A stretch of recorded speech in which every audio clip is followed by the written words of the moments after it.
मेरा नाम रिचपाल है। मेरी RS 2023 में रैंक 12 है। इससे पहले जो सब इंस्पेक्टर 2021 है उसमें मेरी रैंक है वो 23वीं है।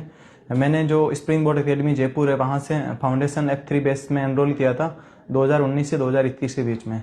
इसी दरमियान जो फाइनल ईयर था उस टाइम SIT भर्ती आई थी, तो मैंने SIT भर्ती में स्प्रिंग बोर्ड के नोट्स हैं उन्हीं के सहारे जो GK वाला पेपर है उसमें 160 नंबर है वो अचीव किए थे। साथ ही में जो हिंदी वाला पेपर है उसमें 180 नंबर थे।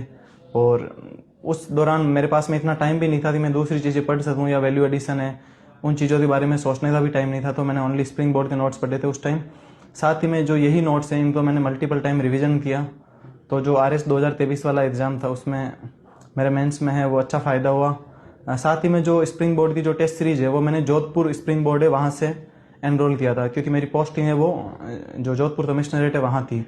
तो वहाँ पर रेगुलर बेसिस पे मैं टेस्ट देता था, वीकली जो टेस्ट होते थे, और उनमें जो भी मेरी जो वीक पॉइंट होते थे उन पे मैं काम करता था और उससे मुझे अच्छा इम्प्रूवमेंट है वो हुआ। साथ ही में लोग ऐसा बोलते हैं कि जो मतलब जो RPSC का नया पैटर्न बदल रहा है उससे क्वेश्चन है वो कोचिंग के नोट से नहीं आ रहा, तो उन्हें मैं बस यही बोलना चाहूँगा कि जो अभी वर्तमान में जो फाउंडेशन में जो बच्चे कोचिंग कर रहे हैं उनको एक बार जो नोट्स हैं उनको ही बार बार ज़्यादा रिवाइज करने चाहिए। यदि आपके एक बार नोट्स अच्छे से याद हैं तो फिर आप उसमें एक्स्ट्रा टाइम है तो वैल्यू एडिशन है उधर सकते हो, पर एक बार बेसिक रूप से आप जो नोट्स है वो कंप्लीट याद होने चाहिए, क्योंकि जब तक अपनी नींव मजबूत नहीं होती तो अपन उसके ऊपर कितना भी बड़ा मकान बना ले वो ढह जाएगा।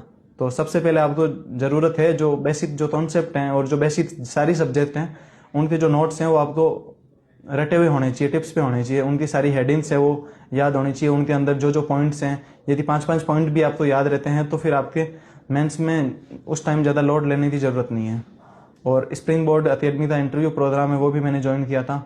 मैंने जोधपुर और जयपुर दोनों स्प्रिंग बोर्ड अकेडमी के जो सेंटर हैं उन दोनों का मेरी इस जर्नी में बहुत योगदान रहा है। मेरा जो छोटा भाई है वो भी स्प्रिंग बोर्ड अकेडमी से अभी SI की तैयारी कर रहा है, और जो मेरा बड़ा भाई है उन्होंने भी स्प्रिंग बोर्ड अकेडमी है उनसे टेस्ट सीरीज ज्वाइन कर रखी थी। Thank you.